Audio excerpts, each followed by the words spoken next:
Constantino.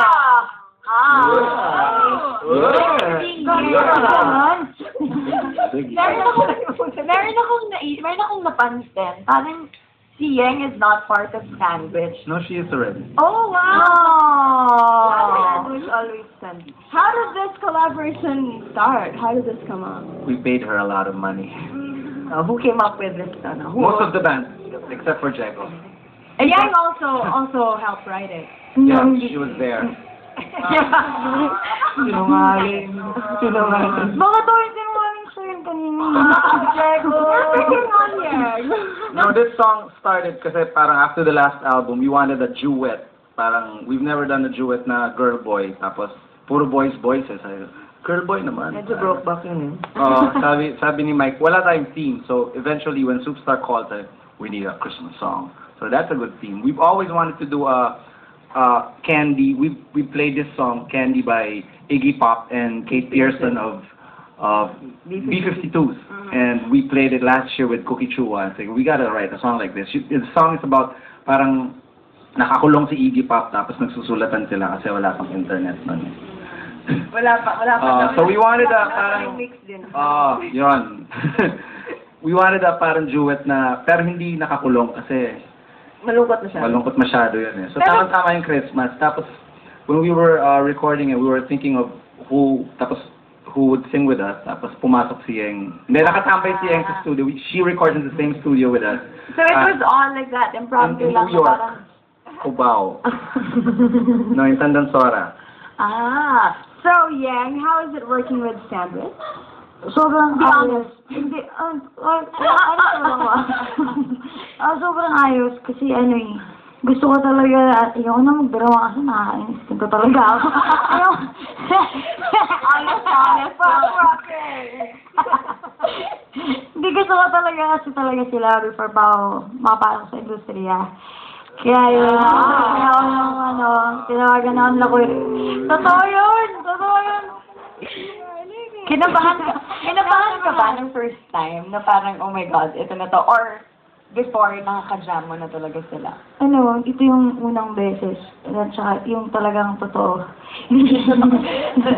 Kasi para sa akin, parang nakakaba siya, nakaka-excite. Kasi, syempre, si Kuya Raymond yan, parang gano'n. Sorry. Sinasadya. Yun talaga yung nakakaba siya, nakaka-excite doon. Pero masaya ako nag-sinari siya. Hindi. Pero nag-enjoy ako. Tsaka masaya ako, naging part ako ng album. Maganda yung kwento kasi nung tinawagan namin si Yeng, I think you were in Dubai ba? O Saudi? Nasa Dubai Sa ako. Dubai. So, in-email namin yung song. So, parang ganun yung That's the first time she heard it. Yeah. So, we wanted a parang long-distance song. Tapos ibang bansa. Tamang-tama nasa ibang bansa si Yeng. So, Yeng, perfect na. Yeah. Feel niya talaga. Tapos pagpasok sa studio, sinusulat namin yung last revision ng lyrics. So, kaya nandun siya nung sinusulat. Meron kayong ginagawang something interesting kapag Christmas? Wala. Bonfire. That's summer yata. Ang kasi malamig. Malamig. Kasi all year round Christmas sa Sandwich eh. Okay. Tama. Nung high school ako, may nagsulat, may nag-sketch ng face ko. Sa the paper. Sketch nun. Crush ko siya, sa akala ko hindi niya ako crush. Merry Christmas yun. Wala siyang pambiling gift, High school pa lang kami nun eh. Saan nangyari? Wait, yun ang nangyari. Sana namang message niya sa mga fans niya na ngayon dahil Christmas na... Maraming salamat po at salamat sa lahat na sumusuporta sa akin. Pati sa Sandwich. Sama na kayo. Kasi lang, so hindi kayo magsawa sumuporta. Tsaka abangan niyo po yung third album ko na lalabas next year. Ayun. And meron kayong sakto sa Pasko. Yun. Go ahead. Marin. Ginawa ko na ito kanina, pero hindi nyo narinig. Sakto sa Pasko.